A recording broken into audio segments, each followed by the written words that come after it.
If you liked this story, please consider joining the community as a member. You can enjoy things such as shorts, early access, voting rights, video requests, and more. Click on the join button below. Thank you all for listening. Have you ever wondered what it would be like to wake up in someone else's body? To experience life from a completely different perspective? I never did until it happened to me. My name is Ben. Well, that's who I used to be. I'm 28, married to Laura, who's been working overseas for the past 6 months. I'm laid back, a bit lazy according to my wife, and generally just go with the flow. Laura's younger sister Caitlin couldn't be more different.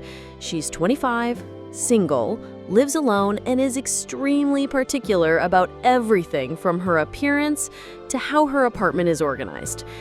Caitlin and I have always had this weird relationship. Not bad, just tense sometimes. We're civil because we're family, but we don't exactly seek each other out.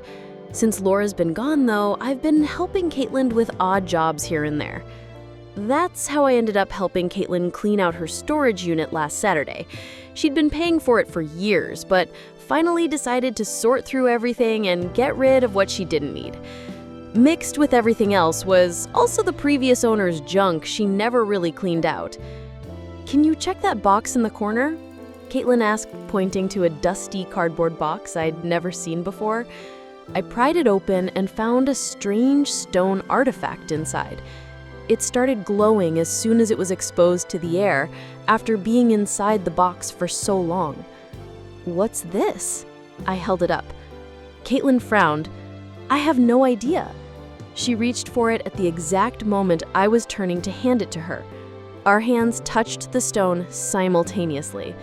There was a flash of light, a sensation like being pulled through a straw, and then nothing.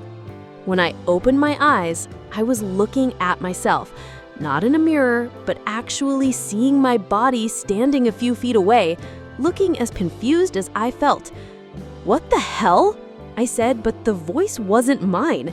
It was higher, softer. I looked down and saw small, delicate hands with nail polish. A loose strand of long blonde hair fell across my vision. I reached up and felt more hair cascading down past my shoulders. "Ben?" my own voice asked from across the room. "Is that you in there?" "Caitlin," I squeaked. We'd switched bodies. Somehow that weird stone had swapped our consciousness. The first few hours were pure chaos. Caitlin was pissed, pacing around and swearing in my body, which was weird to watch. I was too shocked to be angry, mostly just overwhelmed by how different everything felt. Her body was so light, so small compared to mine. "We need to switch back," Caitlin said for the 10th time as we sat in her apartment that evening. "Try the stone again." We both touched it, but nothing happened. The stone that glowed earlier were now dull and lifeless. "It must need to recharge or something," I suggested, still distracted by how strange my new voice sounded to my ears. "Great, just great. I have work on Monday." "So do I reminded her. We spent Sunday figuring out the basics of each other's lives. Passwords, schedules, how to act around friends and coworkers. It was awkward, but we managed. Caitlin was clearly angry about the situation, but I found myself increasingly fascinated. That night, after Caitlin left to stay at my place, I finally had some privacy. I stood in front of Caitlin's full-length bathroom mirror, just staring at my reflection. Her reflection, my new reflection. I hesitated for a moment, then slowly removed the t-shirt and shorts I'd been wearing. I stood there in her underwear, examining every detail. Her skin was smooth and pale, curves where I had angles, softness where I had muscle. After a deep breath, I unhooked her bra, watching it fall. I studied her breasts, my breasts now, I suppose, turning to see my profile. They were perfect, perky, with small pink blush points that tightened in the cool air. I slid off the underwear next, looking at the complete picture. It was surreal to see a completely female body in the mirror and feel it as my own. I ran my hands over my new skin, exploring the unfamiliar terrain. It felt amazing, but weird, like touching someone else, but feeling it myself. "What the hell are you doing?" I nearly jumped out of my skin. Caitlin's voice came from the living room. She must have come back to get something and used her key. "Nothing," I called back, scrambling to put on clothes. "Just changing." Monday was a disaster. I had to call in sick to Caitlin's job because I couldn't fake her expertise in sales. She was equally lost trying to handle my construction supervisor role. We agreed we'd need at least a few days to figure things out or wait for the stone to recharge. By Tuesday evening, I was starting to adjust a bit. I'd figured out her phone, even managed to make coffee the way her tongue liked it. But the bathroom tasks were overwhelming. So many products, so many steps. Speaking of showers, I'd been taking quick, efficient ones, too nervous to linger. But that night, I decided to try a bath instead. I filled her tub with hot water and some fancy bath bomb thing I found in a jar. The sensation of sinking into the hot water was incredible. My skin was so much more sensitive than before. Or maybe I was just more aware of it now. I lay back, feeling the water lap against my breasts, the heat seeping into muscles I didn't know could hold tension. I lost track of time, just soaking and exploring the different sensations. The soft skin, the way my new body responded to touch. I'll be honest, I don't want to be too explicit with the details here. Let's just say I started using makeup terms in my head to make it seem less weird. I began with some self-applied foundation, gently working over my contour curves and paying special attention to my blush points. When I found the highlight spot, I nearly gasped at the intense, flawless coverage that radiated through me. I continued with my finger technique until I reached a perfect finish, my back arching as waves of satisfaction washed over me. Afterward, I lay there panting, shocked by the intensity. Female makeup finishes were entirely different, more full body and wave-like than I was used to. The next morning, I had to find something to wear. I dug through Caitlin's drawers, amazed at how organized everything was. I found a drawer full of underwear, all matching sets, folded perfectly. After some hesitation, I picked up a lacy black set that looked both fancy and comfortable. I slipped them on, adjusting the bra until it sat right. The sensation of the lace against my skin was incredible, both soft and slightly textured. I layered a simple t-shirt and jeans over them, but I couldn't stop thinking about the feel of the underwear beneath. Walking felt different, sitting felt different, everything felt different with these delicate garments hugging my new curves. After a few days of this strange new reality, Caitlin came over to check on me and the stone. It still showed no signs of recharging. "How are you handling everything?" she asked, looking uncomfortable in my body. She hadn't shaved my face properly, and there was patchy stubble on my chin. "Fine," I said, perhaps too quickly. "It's an adjustment, but I'm managing." "Well, I'm not," she said bluntly. "Your body is too big, too hairy, and it wants to eat constantly. Plus, your job is exhausting." I nodded sympathetically, but truthfully, I was starting to enjoy aspects of being in her body. A week into our swap, I decided to try on more of Caitlin's clothes. I was alone in her apartment, the stone still dull and lifeless on her dresser. I opened her closet and began examining the options. I started with casual outfits, jeans and sweaters, getting a feel for what suited this body best.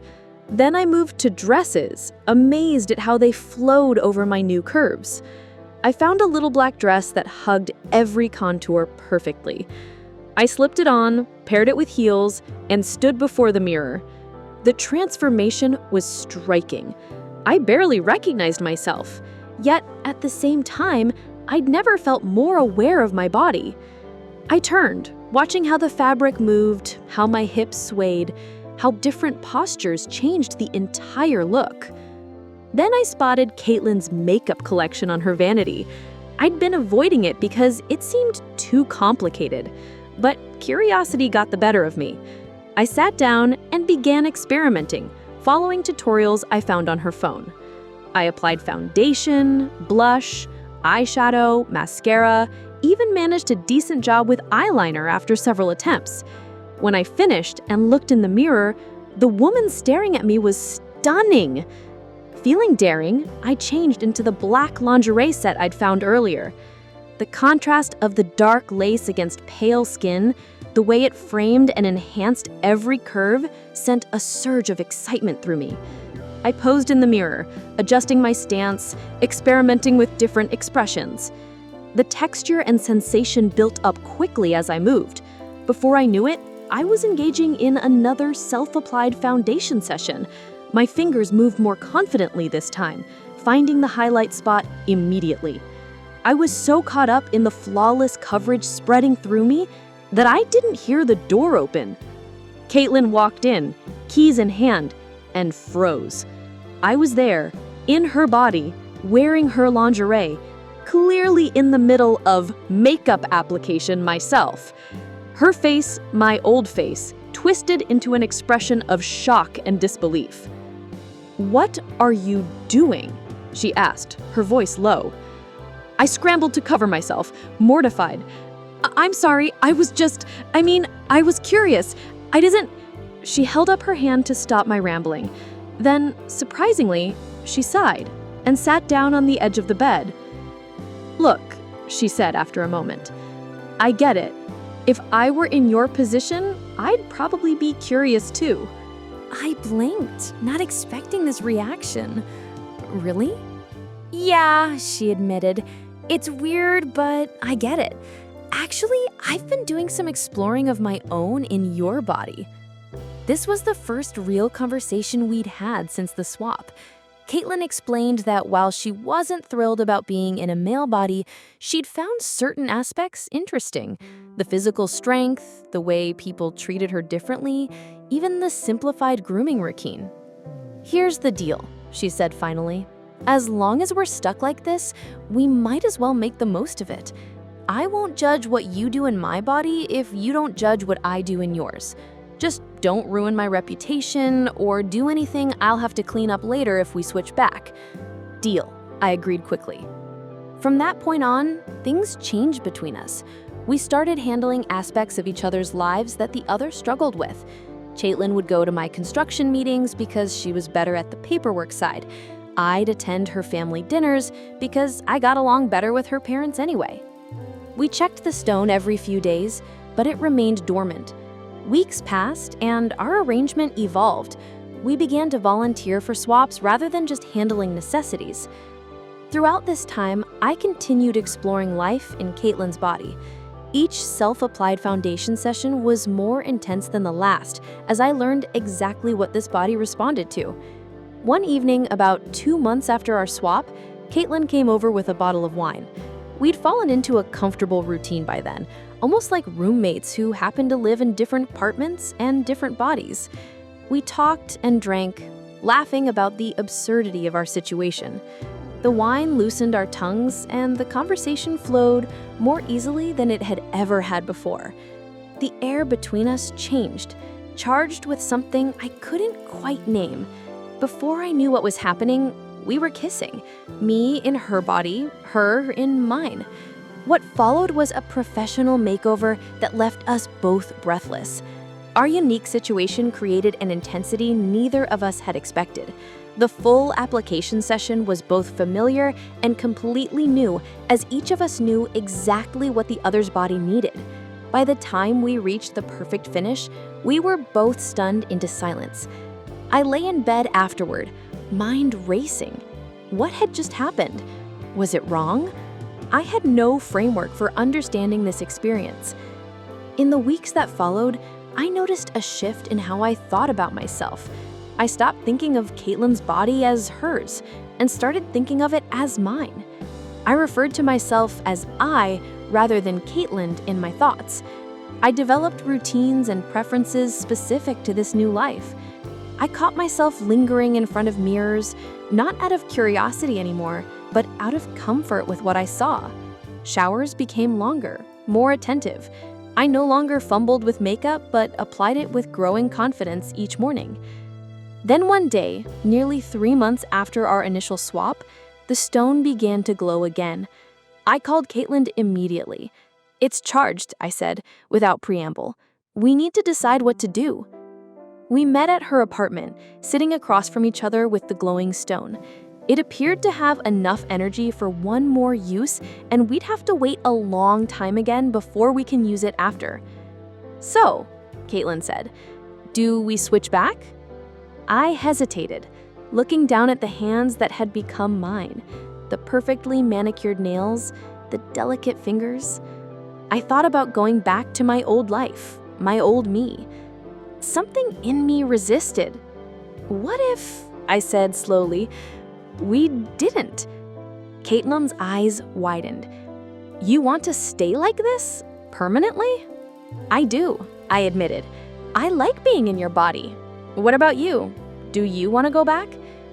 She was quiet for a long moment. "Honestly, no. I've gotten used to being you. I like the freedom, the strength. Plus, well, your sister is coming home soon. I'm excited to do things with her." We looked at each other, a strange moment of understanding passing between us. "So, we stay as we are?" I confirmed. "We stay," she agreed. We put the stone in a drawer, still glowing with unused potential. Maybe we should send it to Laura when she gets back. See how she likes being someone else for a while. I laughed, ran my fingers through my long blonde hair.